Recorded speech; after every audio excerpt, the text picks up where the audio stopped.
우리가 지난 2시간 동안 성탄의 의미를 살폈죠. 즉 예수께서 왜 이 땅에 오셔야만 했는가? 바로 이것이었습니다. 첫 번째 이유는 모든 사람이 죄를 범하였으며 하나님의 영광에 이르지 못하였기 때문이었습니다. 하나님의 영광에 눈멀어서 하나님이 아닌 다른 무엇을 통해서 위로와 안위를 찾고자 했던 이 죄를 해결하시고, 사랑하는 여러분, 기독교의 죄가 무엇인지를 잘 깨닫길 바랍니다. 기독교에서 말하는 죄란 어떤 부도덕한 행실과 어떤 나쁜 짓이라고 생각하는 그러한 종류들이 아니라는 것을 기억하십시오. 기독교에서 말하는 죄란 하나님의 영광에 눈멀어 하나님을 이 땅의 최상의 기쁨으로 여기지 못하여서 하나님이 아닌 터진 웅덩이들, 즉 직업과 돈과 부동산을 통하여 위로와 안식을 얻고자 하는 그것이 기독교가 말하는 죄라는 것이죠. 그리스도께서는 이런 죄를 해결하셔서 우리들의 영혼의 눈을 열어 하나님의 영광을 거침없이 보아 하나님을 온 우주에서 가장 탁월한 기쁨으로 여기며 살아가도록 하기 위하여 이 땅에 오셨다는 것입니다. 즉 하나님의 하나님 되심을 바르게 알고 우리의 전생애를 하나님께 양도하여 하나님의 중심으로 이끄시고자 하늘의 영광을 버리시고 분토와 같은 이 땅에 오셨다라는 거예요. 그리스도는 그것 때문에 오셨다라는 것입니다. 이것이 기독교가 말하는 구원입니다. 기독교가 말하는 구원은 기독교의 교리를 동의하거나 교회의 일원이 되는 것을 의미하는 것이 아닙니다. 기독교의 구원이란 하나님의 영광에 이르지 못했던 죄인들이 하나님의 영광에 이르는 것, 그 하나님의 그 영광스러운 부유함에 참여하게 되는 것을 뜻하는 거죠. 그리고 두 번째, 그가 이 땅에 오셔야만 했던 이유는 율법이 육신으로 말미암아 연약하여 할 수 없는 그것을 대신 성취하기 위하여 오셨다라는 겁니다. 하나님을 버린 인간은 본래 하나님의 뜻을 아는 지혜, 하나님의 뜻에 복종하고자 하는 의지, 또 그 뜻을 완전하고도 온전히 복종할 수 있는 능력 모두를, 즉 본래 가지고 있는 이 영광을 다 상실해 버렸습니다. 그 결과 이들은 하나님의 율법이 요구하는 완전한 복종을 할 수 없는 불가능의 상태에 빠졌습니다. 해야 하는데 할 수 없다는 것입니다. 이것은 바울이 말한 율법의 저주죠. 예수가 오신 목적은 이것 때문입니다. 율법으로는 할 수 없는 율법의 요구, 하나님의 모든 명령을 따라야만 너희가 구원을 받고 그렇지 않으면 정령 죽을 거라고 하는 이 율법의 요구를 우리를 대신해서 충족시키고자 이 땅에 오셨다는 거예요. 그는 이것을 위해 죄 있는 육신의 모양이 되시고 율법의 저주 아래 나셨습니다. 이것이 크리스마스예요. 그는 믿는 자의 모든 죄를 짊어지시고 십자가에서 믿는 자들이 받아야 될 모든 저주와 형벌을 대신 다 받아내셨습니다. 그것으로 믿는 자들을 향한 이 율법의 저주, 정죄, 또 믿는 자들이 죄를 범함으로 나타나는 죄책의 모든 형벌은 하나도 없어졌습니다. 뿐만 아니라 그분은 아까도 제가 언급한 것처럼 우리를 대신해서 우리의 율법의 모든 요구를 충족하셨어요. 그는 죽기까지 하나님의 명령을 완벽하게, 완전히 순종하셨습니다. 예수를 믿는 자는 믿음으로 예수께서 율법의 모든 요구를 충족하신 의를 거저받고 그들은 영원 무궁토록 하나님 앞에서 율법을 온전히 순종한 자로 여김을 받게 됩니다. 의로운 자로, 우주에서 가장 아름답고 존귀한 자로 여김을 받게 되는 것이요. 왜냐하면 믿는 자는 그리스도의 의로 율법의 모든 요구를 완벽하게 충족시킨 것으로 여김을 받기 때문에 그렇습니다. 율법은 우리를 향해서 힘을 잃어버렸습니다. 율법은 우리를 향해 정죄할 수 없어요. 그들은 율법은 우리를 향해 모두 죽어버렸습니다. 힘을 잃었다라는 거죠. 그리고 믿는 자들 또한 율법에 대해서 죽었어요. 우리는 구원을 위해 율법을 더 이상 순종할 필요가 없어졌습니다. 율법은 그리스도 예수 안에 있는 자들에게는 삶의 규범이요, 마땅히 따라야 될 기쁨의 명령이 되어진 거죠. 이것을 위해 하나님이신 그분이 이 땅에 오셨다라는 겁니다. 크리스마스. 오늘 예수께서 왜 이 땅에 오셔야만 됐는가, 이 세 번째 이유를 살피고자 합니다. 그것은 바로 우리를 죄와 사망으로 떨어뜨려 죄의 종노릇하게 한 이 세상의 신 마귀를 괴멸하러 오셨다라는 것입니다. 우리의 왕이 되셔서 죽음의 세력을 잡은 자, 곧 마귀의 머리를 멸하시고자 오셨다라는 겁니다. 이게 크리스마스 이유예요. 크리스마스는 왕의 탄생이며 왕의 도래입니다. 오늘 우리가 읽은 본문은 그리스도께서 왕으로 오실 것이란 예언의 말씀이 있습니다. 이 본문의 배경을 통해 우리는 왜 그리스도께서 왕으로 오셔야만 했는가, 그 이유를 알 수 있습니다. 이 본문의 배경은 이렇습니다. 아하스 왕 때죠. 그 아하스 왕이 다스리던 남유다를 다스리던 주전 735년경에 벌어진 일입니다. 이 강력해진 대제국 아스리아가 서진을 하고 있습니다.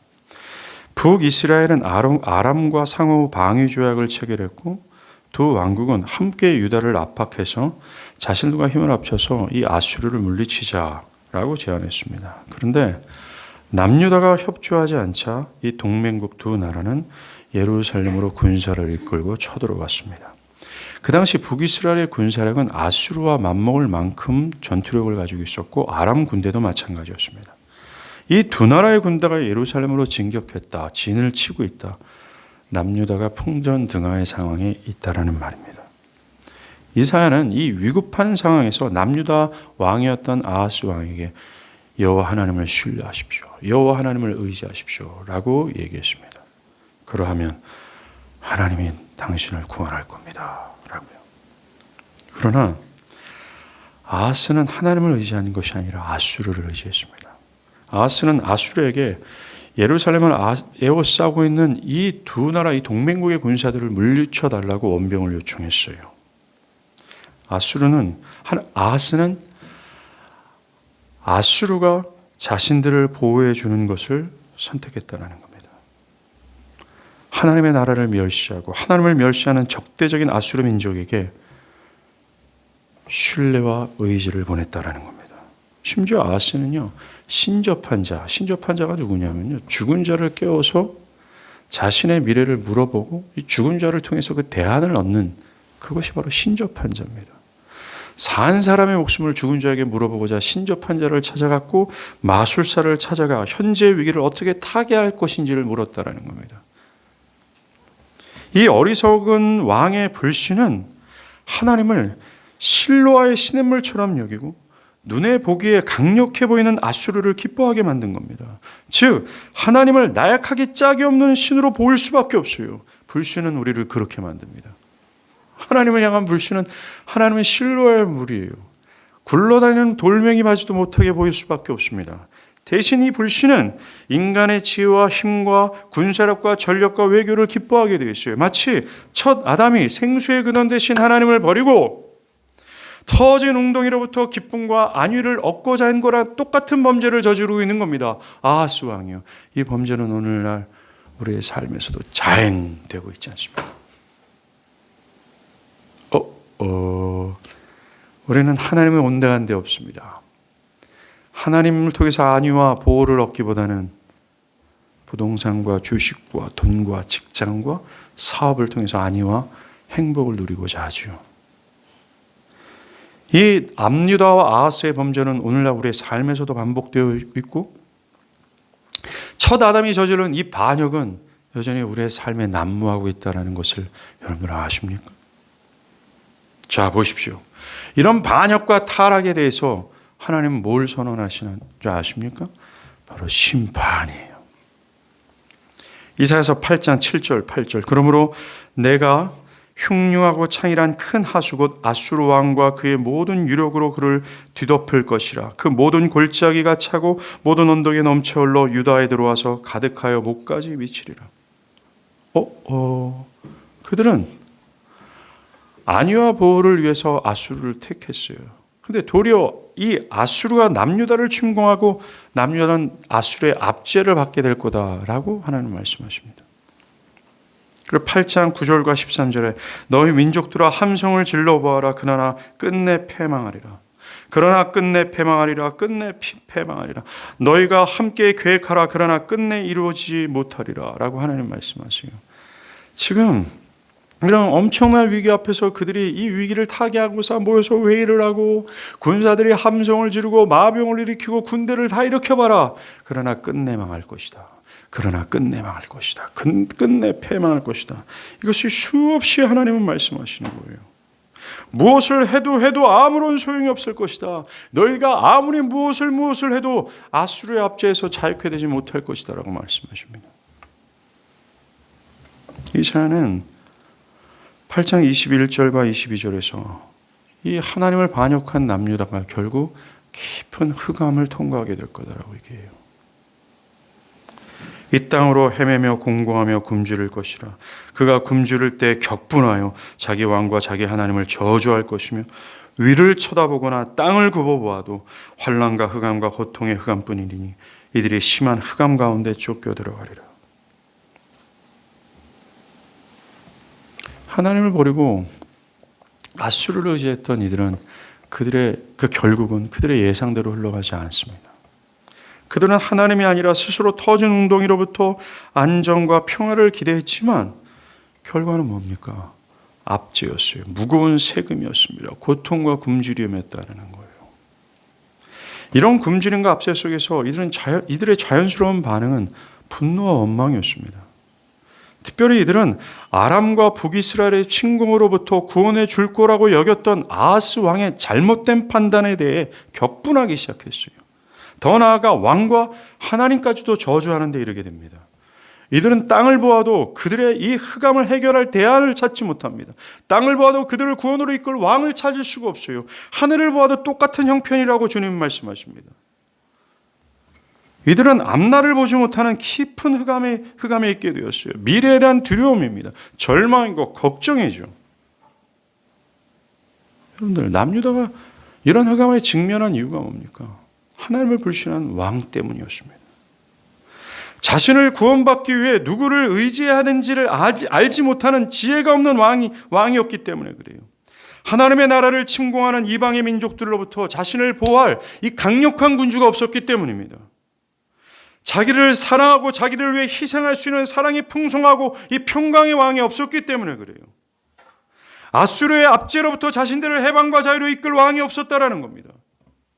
이들의 현실이에요.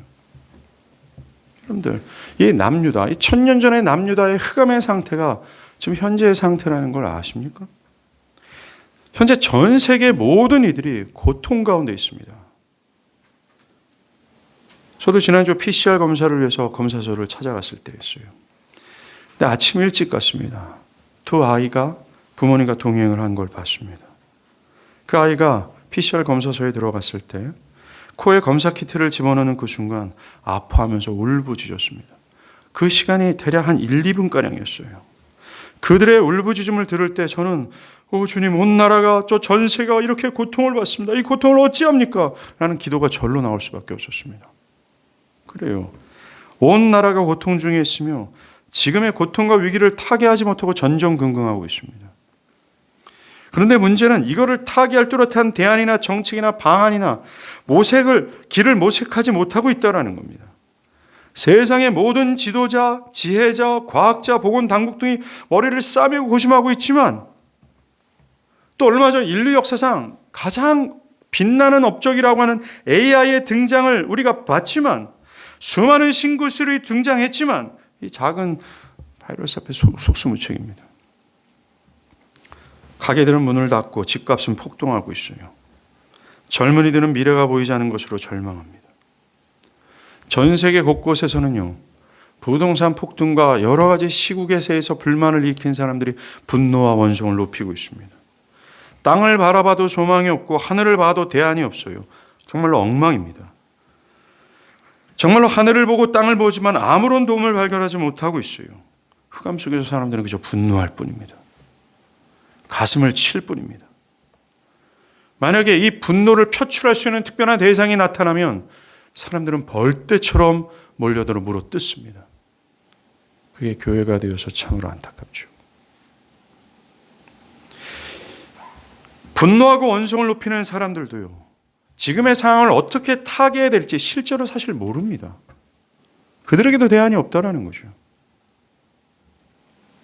가장 큰 문제는 뚜렷한 대안이나 길을 제시하는 지도자가 없다라는 겁니다. 우리 모두는 잘 압니다. 이 나라의 새로운 대통령이 세워진다 할지라도 지금의 난제를 해결할 수 없다는 걸 우리는 정말 압니다. 저와 여러분이 살고 있는 지금이 1000년 전의 남유다의 상황과 똑같아요. 지금 온 세상은 참된 왕이 없습니다. 지혜의 왕, 사랑이 풍성하며 이 모든 문제를 타개할 수 있는 강력한 군주가 없어요. 나 개인의 삶을 한번 보십시오. 우리의 개인의 삶에도 지혜롭고 사랑이 풍성하며 나를 지켜주고 보호해 줄 왕이 없습니다. 내가 어디로 향해야 되는지, 무엇을 추구해야 되는지 이것을 제시하는 왕이 없어요. 나를 평화와 안식으로 인도할 왕이 필요합니다. 우리는 잘 압니다. 이 세상에 사실 이번에만 이런 고통 앞에 선 것이 결코 아닙니다. 인류 역사상 이 고통은 끊임없이 지속되어 왔습니다. 이 세상이 이런 저주로운 상태가 왜 되었는가 우리는 잘 압니다. 여러분이 살고 있는 사회와 여러분이 처한 삶을 가만히 들여다보십시오. 한번 진실된 상태를 한번 가만히 보십시오.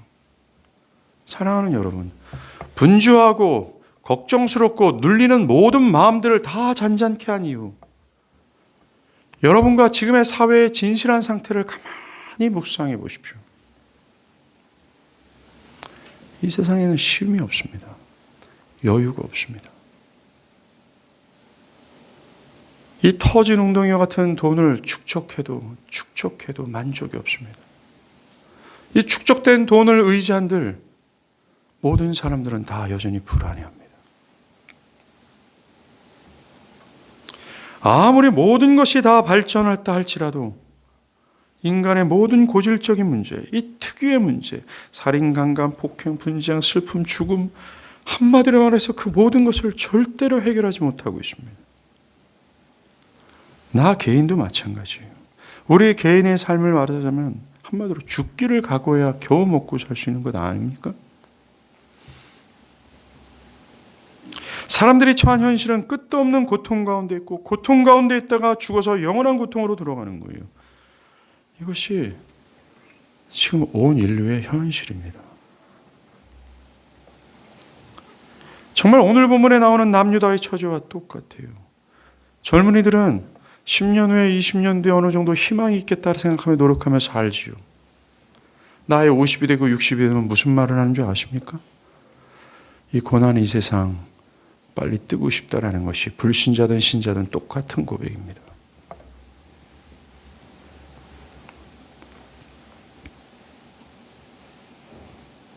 우리가 무엇을 해도 이 난제를 해결하지 못해요. 남유다와 똑같습니다. 자, 그렇다면 질문합니다. 왜 이 세상이 이렇게 되었을까요? 예, 우리가 잘 아는 것처럼 하나님을 버린 결과입니다. 하나님의 하나님 되심을 깨닫고 하나님을 모든 것에서 가장 최고로 기뻐하며 하나님의 모든 명령을 마음으로 하나 뜻과 정성을 다하여 따르고자 하는 그 하나님의 영광의 부유함을 본 것, 그것을 잃어버린 결과입니다. 교회를 다니는 사랑하는 여러분, 여러분들의 영혼이 시들어진 이유는 하나님의 영광이 희미해졌기 때문입니다. 여러분들이 세상의 시름과 염려와 절망에 짓눌리는 이유는 하나님의 영광이 여러분들의 영적인 시야에서 흐려졌기 때문에 그래요. 여러분들의 필요한 것은 여러분들이 당면한 문제가 해결되는 것이 결코 아닙니다. 여러분들이 소원하는 그 일이 이루어지고 또 이루어지고 그것이 따박따박 100번이고 200번이고 이루어진다 할지라도 여러분들은 절망과 시련에서 결코 자유할 수 없습니다. Never. 영원히 하나입니다. 하나님의 영광을 밝히 보는 것 길 외에는 없어요. 그분을 뚜렷하게 보는 것. 그리스도는 이것 때문에 오셨어요. 보지 못하는 하나님의 영광을 보게 하도록 우리를 그 하나님의 영광의 부유함으로 인도하고자 그리스도는 오셨습니다. 이게 기독교의 목적이에요. 교회에 다니는 이유입니다.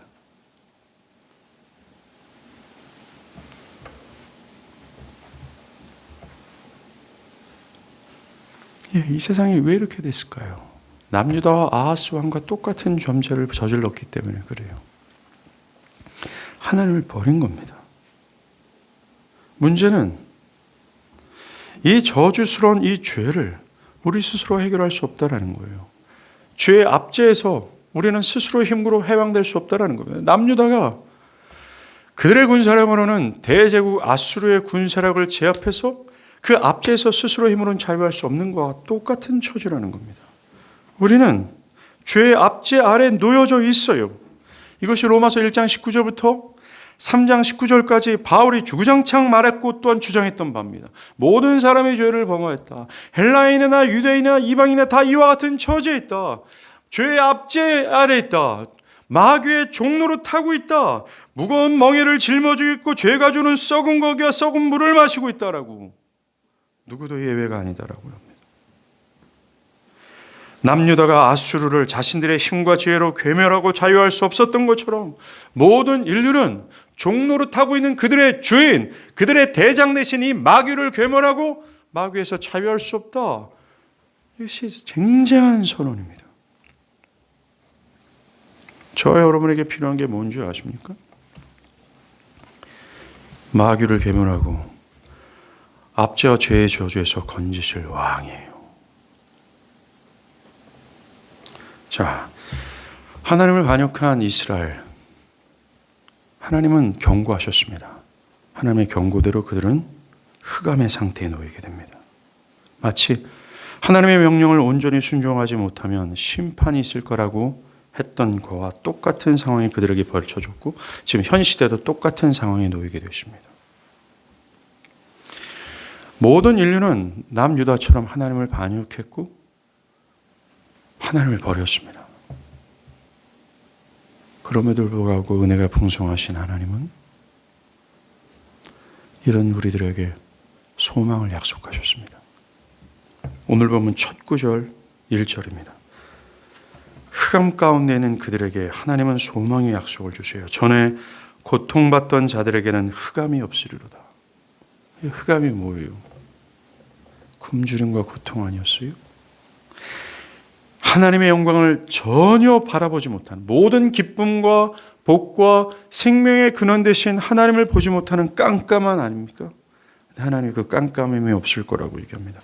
흥압에 행하던 백성이 큰 빛을 보고 사망의 그늘진 땅에 거주하던 자에게 빛이 비추도다. 하나님 소망을 예언하셨습니다. 은혜가 풍성하신 하나님은 우리에게 은혜의 약속을 하셨습니다. 오늘 보면 2절, 3절, 4절은요. 백성들을 자유롭게 하고 전쟁을 종식시키는 하나님의 섭리의 결과를 말해주고 있어요. 하나님은 이 전쟁과 기근과 압제를 해결하신다고 말씀하십니다. 이 전쟁과 즉 하나님의 영광을 보지 못하는 흑암 중에 나타나는 모든 죄의 결과들, 지금 우리가 겪고 있는 모든 것, 이것을 해결하는 방법은 새로운 왕의 탄생이었어요. 한 아기였습니다. 뚜렷하게 말하면 6절에 등장하는 한 사내 아이였습니다. 이 사람은 비록 아기이지만 모든 전쟁을 종식시키고 정의와 공의의 바탕을 둔 영원한 나라를 세울 가장 이상적인 왕이라고 얘기를 합니다. 이 이상적인 왕에 대한 예언은 죄로 인해 하나님의 영광에 이르지 못하여 결핍 속에 살아가는 죄인들을 인도할 왕에 대한 예언입니다. 마귀의 압제 아래서 스스로를 구원할 수 없는 무능력하고 불가능하고 나약한 죄인들을 구원하시기 위하여 마귀의 머리를 괴멸할 강력한 군주에 대한 예언이에요.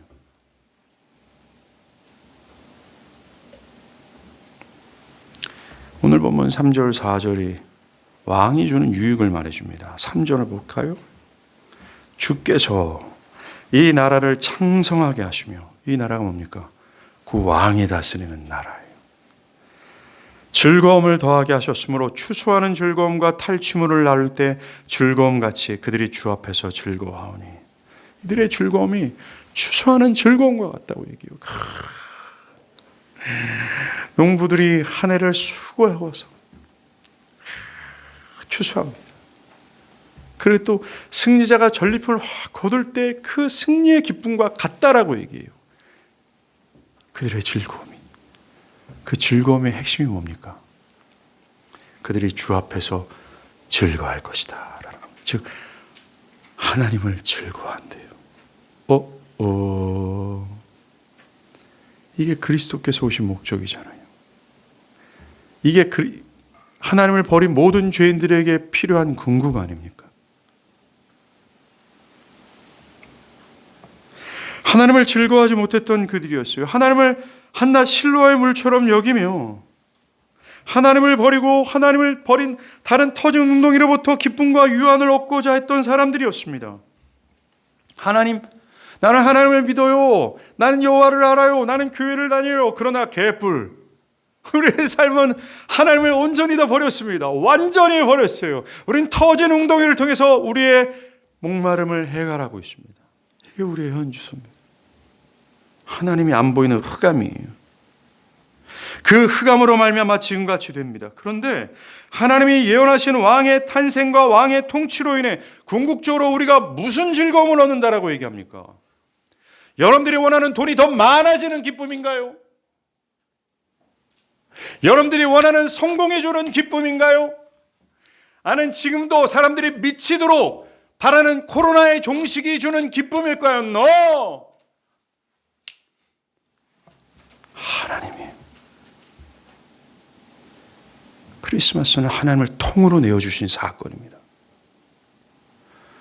2000년 전에 말 밥통 가운데 임한 그 어린 양 예수, 그거는 하나님을 반역하고 하나님을 즐거워하지 않고 하나님을 버린, 그래서 대신 터진 웅덩이가 하나님이다라고 여겼던 그들에게 하나님 자신을 통으로 내어주는 사건이에요. 하나님이 자신을 통으로 내어주셨구만.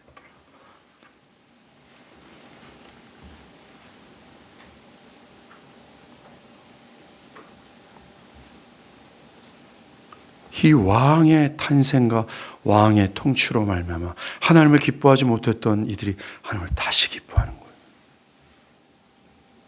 하나님을 기뻐하는 것, 우리 신앙의 핵심이며 우리 신앙의 생명이며 우리 신앙의 원동력이며 여러분들의 잠을 깨우게 하는 것이며 흐느적거리고 정신이 흐리멍텅한 모든 사람들을 밝히 일으키시는 가장 근원이에요. 하나님을 기뻐하는 것. 사랑하는 여러분들, 죄와 죄의 저주의 원인이 이거 아니었어요. 하나님을 기뻐하지 못하게 된 것. 또 왕의 탄생과 왕의 통치의 결과가 바로 이거라는 겁니다. 우리 이 왕이 필요하죠. 이 왕을 우리는 고대하고 환영해야 되며 기다려야 되는 것이 마땅합니다. 그리고 우리 개인뿐만 아니라 온 인류에게 필요한 왕이 바로 이분이에요. 하나님이 이 죄의 저주를 종식시키고 이 땅에 참된 자유, 즉 마귀를 괴멸하시고 우리에게 자유를 주시는 이 인물은 다름 아닌 한 사내의 아이입니다. 오늘 본문에 이는 한 아기가 우리에게 낳고 한 아들을 우리에게 주신 바 되었는데 라고 말합니다. 이 아이의 몇 가지 특징이 있어요. 첫 번째가 7장 14절에 처녀가 잉타여 낳은 사내 아이이며 이름은 임마누엘입니다. 즉 처녀가 잉태예요.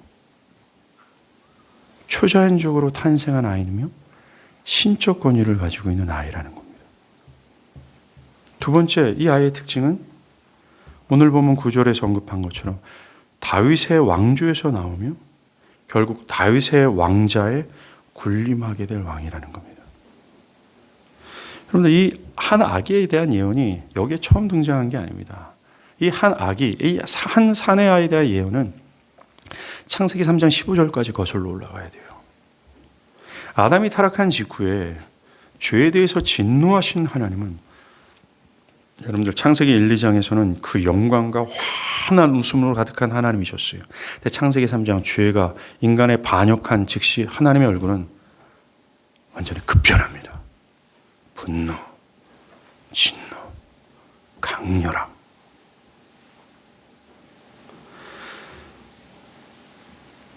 진노하신 하나님은 자기가 사랑하는 아담을 이 흑암으로 떨어뜨린 마귀에 대한 심판을 예언하시고 아담을 죄에서 구원할 구원자를 예언하세요. 뭡니까? 내가 너로 여자와 원수가 되게 하고 네 후손도 여자의 후손과 원수가 되게 하리니 여자의 후손은 내 머리를 상하게 할 것이요 너는 그의 발꿈치를 상하게 할 것이다. 여기서 여자의 후손을요, 영어 성경으로 보면 a son, 한 사내 아이로 기록합니다. 이 한 사내 아이가 마귀의 머리를 밟아 상하게 할 것이고 그 또한 마귀로 인해 상처를 받게 될 거라고 말씀하십니다. 인간을 생명의 근원 되신 하나님으로부터 떨어뜨리게 한 이 흑암으로 떨어뜨린 죄의 머리 마귀를 괴멸할 강한 왕, 그리고 그들을 위해 스스로도 고초를 겪게 될 한 사내 아이를 향한 예언이었어요. 이 사내 아이에 대해서 더 구체적으로 6절과 7절을 설명합니다. 먼저 그 어깨에 정사를 맸다라고 얘기해요. 정사, 즉 어떤 정부를 수립하고 통치한다는 겁니다. 나라를 세우고 나라를 군림하고 나라를 다스린다는 얘기라는 거죠. 이 사내 아이가. 그리고 그 이름은 기묘자라 모사라, 즉 매우 놀라운 지혜자라고 얘기해요. 어리석은 아하스 왕과 대조되는 정말 지혜의 왕이라고 얘기합니다.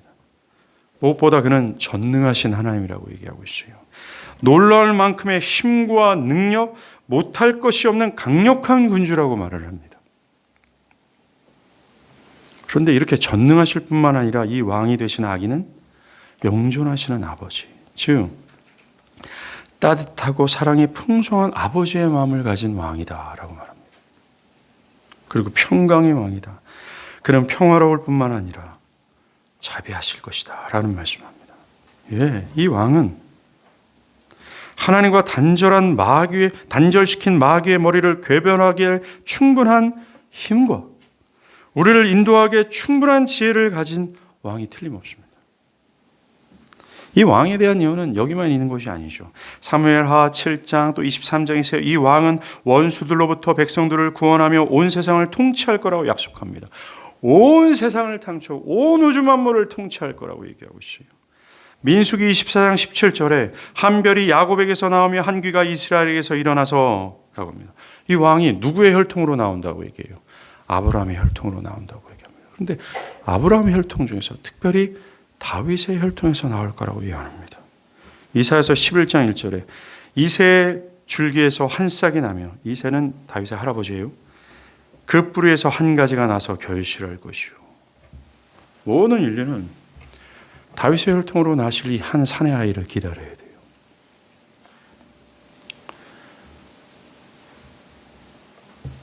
헐벗고 굶주리며 잠시의 걱정과 염려에 짓눌려 절망하는 사람들이라면, 즉 주께서 수고하고 무거운 짐진 자들이라면 이 예수를, 아니 이 한 아기를 기다려야 됩니다. 이 한 아기가 죄의 저주에서 구원할 자예요. 우리는 이분을 집중해야 됩니다. 모든 것을 종식시키고 인도할 왕이 되기 때문에 그래요. 이 왕이 누굽니까? 이 왕이 누굽니까? 그리스도 예수예요. 오늘 보면 9장 1절 2절 있잖아요. 이 1절 2절은 마태복음 4장 15절 16절에서 예수님이 이제 막 공생애를 딱 시작하고자 갈릴리로 딱 들어갔을 때에 마태복음의 저자인 마태가 이 오늘 본문의 1절과 2절을 인용하여 예수의 등장을 설명합니다. 즉 오늘 본문 9장 1절은 뭡니까? 스불론 땅과 납달리 땅이 멸시를 당하게 하셨으니 후에는 해변과 요단강 저편의 이방의 갈릴리를 영화롭게 하셨다. 흑암에 있던 백성의 큰 빛을 보았다. 즉 예수의 출현을 마태는 얘기합니다. 구약에서 예언했던 그 왕이 출현했다. 마귀의 머리를 괴멸할 왕이 여기 나타났다. 흑암 가운데 고통 가운데 있는 그들에게 큰 빛이 임했는데 바로 이게 예수다 라고 말하는 겁니다. 마태복음 2장에서 아기 예수의 탄생을 경배하였던 동방 박사들이 이런 말을 합니다. 유대인의 왕으로 나신 이가 어디 있느냐?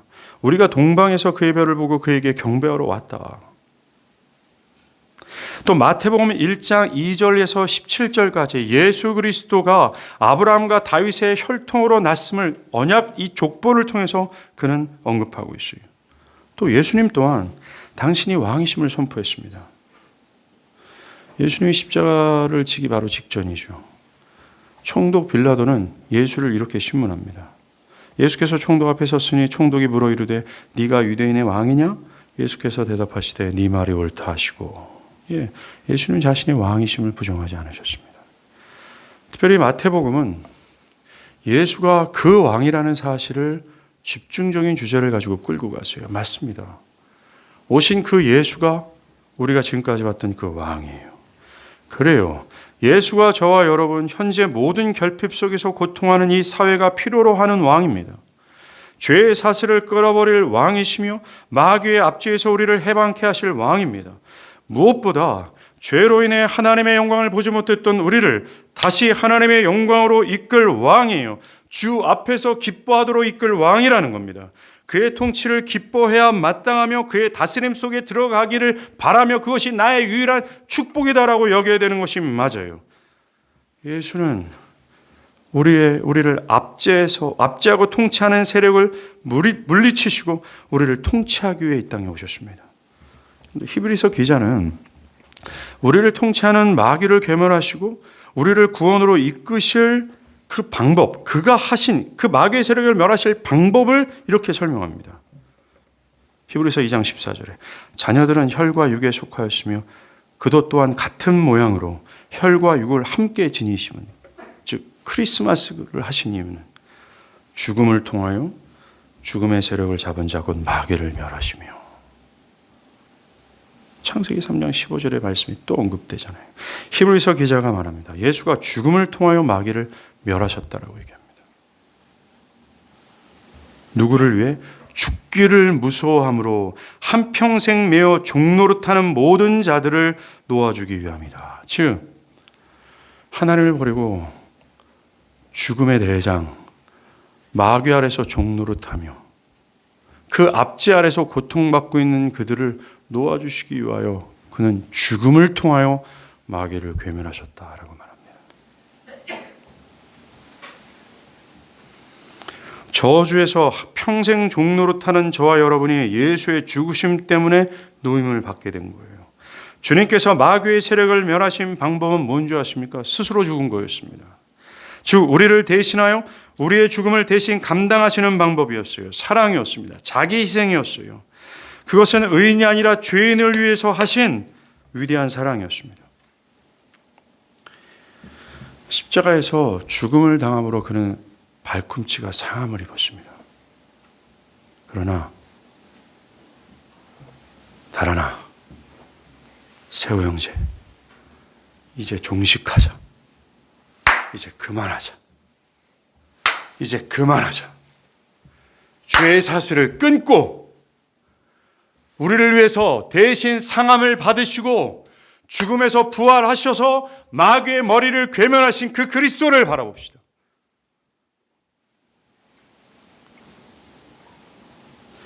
마귀의 머리가 깨지면서 마귀가 가지고 있던 왕권도 함께 무너졌어요. 마귀의 왕권을 무너뜨리시고 통치권을 그가 회복하셨다라는 겁니다. 교회는 교회의 머리요, 교회의 대장은 더 이상 마귀가 아니라 그를 괴멸시키신 진정한 왕 그리스도예요. 마귀의 왕권 행사는 핵심은 죽음입니다. 그러나 예수의 왕권 행사의 핵심은 생명이에요.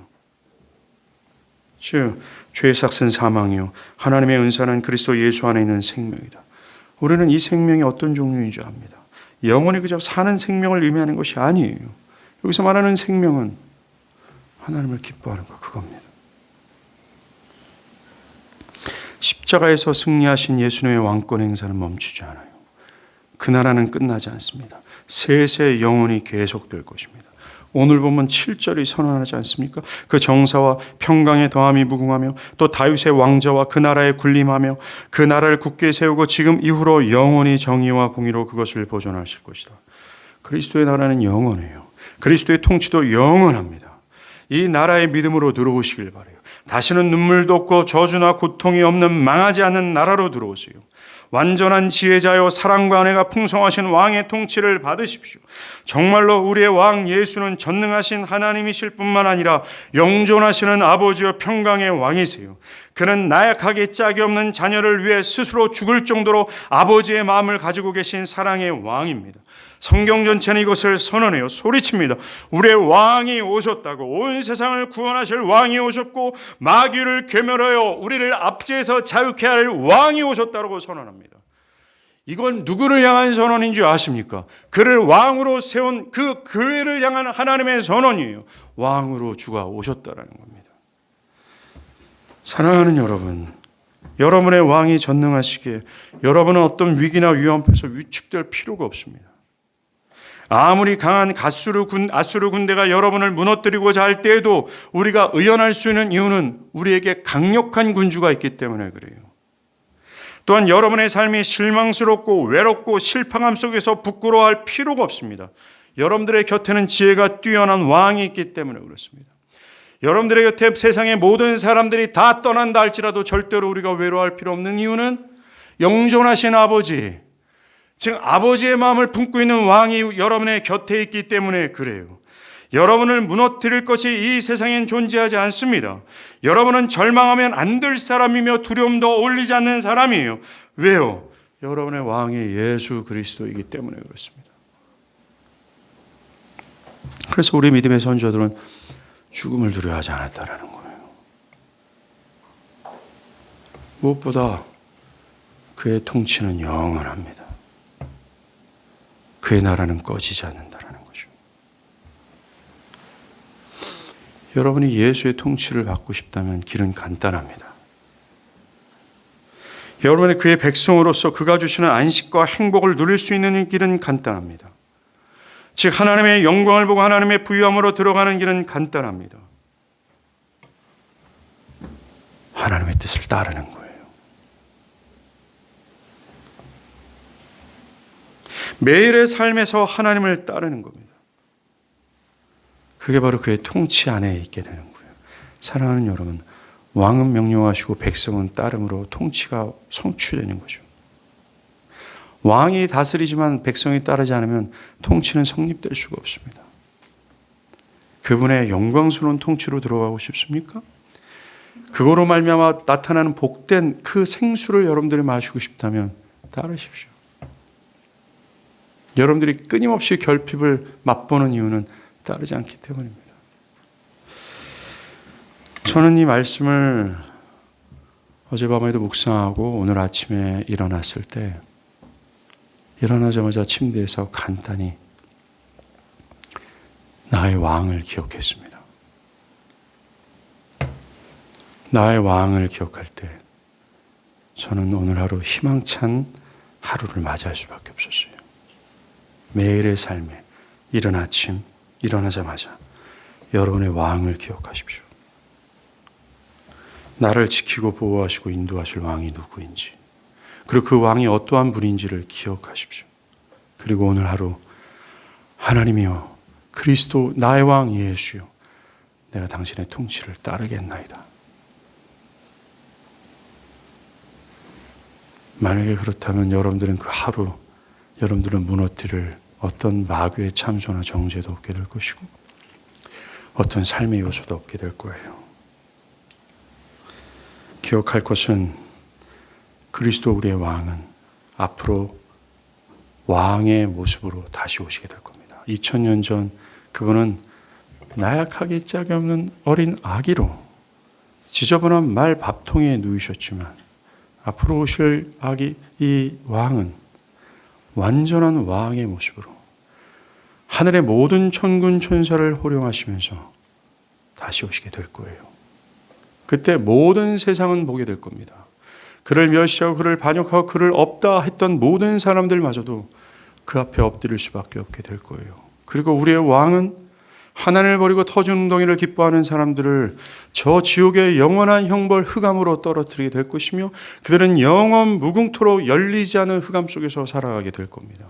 반면 터준 웅덩이를 버리고 그 영광의 하나님을 온전히 기뻐하고자 이 땅에서 피 흘리기까지 싸웠던 모든 자들을 그 왕은 인도하여 당신의 나라로 이끌어 그들을 당신의 백성으로 삼아 영원한 행복과 안식의 나라로 그들을 인도하여 통치하게 될 겁니다. 교회야, 잘 들으시길 바랍니다. 크리스마스는 엄청난 메시지를 품고 있는 하나의 거대한 씨앗과 같아요. 이 크리스마스가 전하는 메시지에 집중하십시오.